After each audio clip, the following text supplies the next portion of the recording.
Baik, tarikh 30 Jun setiap tahun merupakan Hari Parlimen Antarabangsa yang mengiktiraf kepentingan sistem kerajaan berparlimen dalam usaha untuk membentuk masyarakat yang moden. Bagaimana untuk kita memastikan fungsi parlimen ini berjalan dengan baik, soal demokrasi dan sebagainya.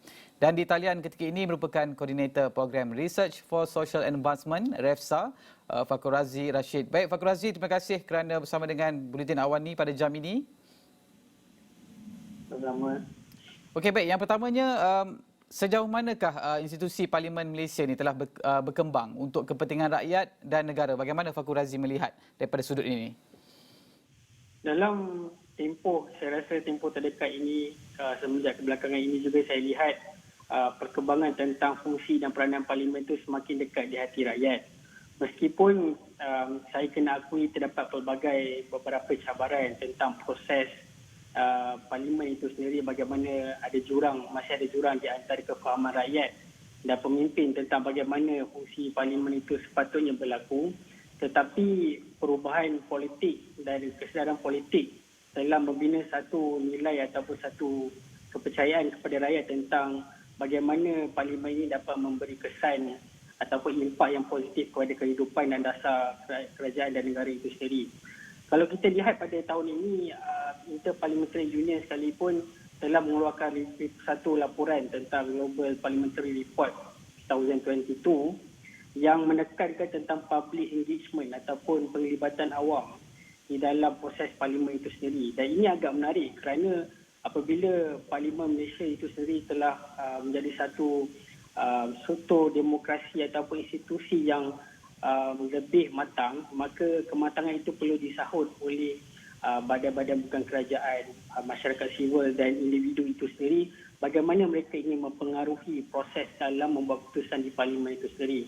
Dan Parlimen ini bukan sekadar tempat untuk orang-orang elit ataupun pemimpin ahli Parlimen saja, tetapi apa yang lebih penting adalah bagaimana kita melihat Parlimen institusi yang perlu dirakyatkan. Merakyatkan Parlimen itu adalah satu tema yang agak penting untuk memastikan Parlimen ini terus berfungsi pada 10 atau 20 tahun akan datang.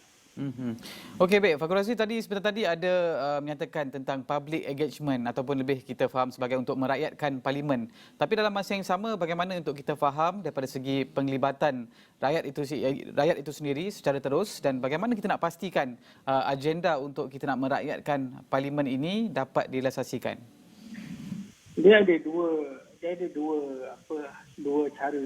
Pertama sekali adalah bagaimana di peringkat rakyat itu sendiri kita perlu memahami tentang peranan Parlimen itu sendiri. Dan politik hari ini bukan seperti dulu di mana Parlimen itu agak jauh dengan rakyat.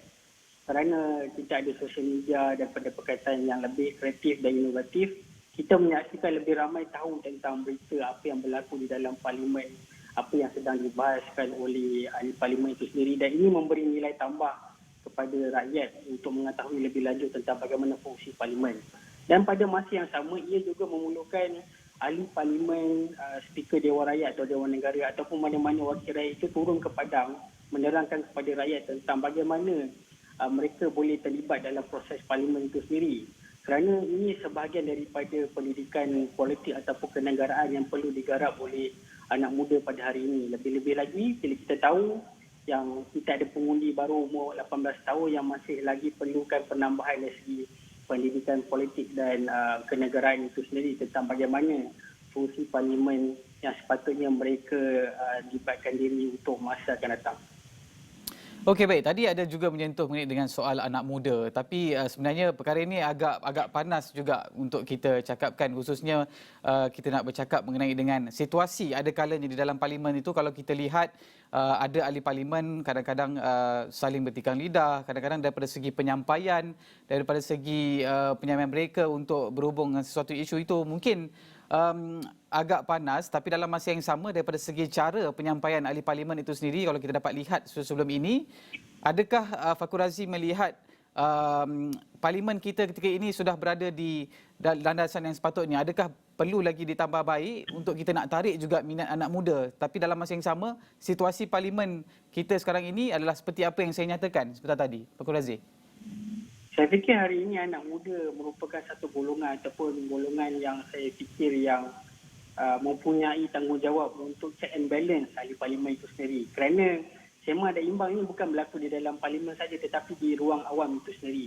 Kita dapat saksikan dia memang betul parlimen menghadapi pelbagai masalah, contohnya seperti kelakuan ahli parlimen yang agak menakutkan bagi saya, tetapi di ruang awam kritikan dan pandangan kepada anak muda terhadap sikap ataupun dasar-dasar yang diterangkan oleh ahli parlimen itu sendiri mendapat pandangan yang agak kritikal daripada golongan muda. Jadi ini adalah satu mesej ataupun amaran kepada ahli parlimen pada hari ini supaya mereka membentangkan idea dan dasar yang lebih baik di dalam parlimen, bukan sekadar hanya retorik politik yang saya fikir tidak memberi nilai tambah kepada anak muda hari ini. Dan kalau saya boleh tambah sedikit lagi, sepatutnya kita tidak melihat saja kepada Parlimen Malaysia iaitu Dewan Rakyat dan Dewan Negara, tetapi perlu ada juga pendemokrasian ataupun pendekatan yang lebih efektif bagaimana kita nak mendekatkan rakyat dengan badan perundangan di peringkat negeri, di Dewan Undangan Negeri seperti Selangor, Johor, Pulau Pinang.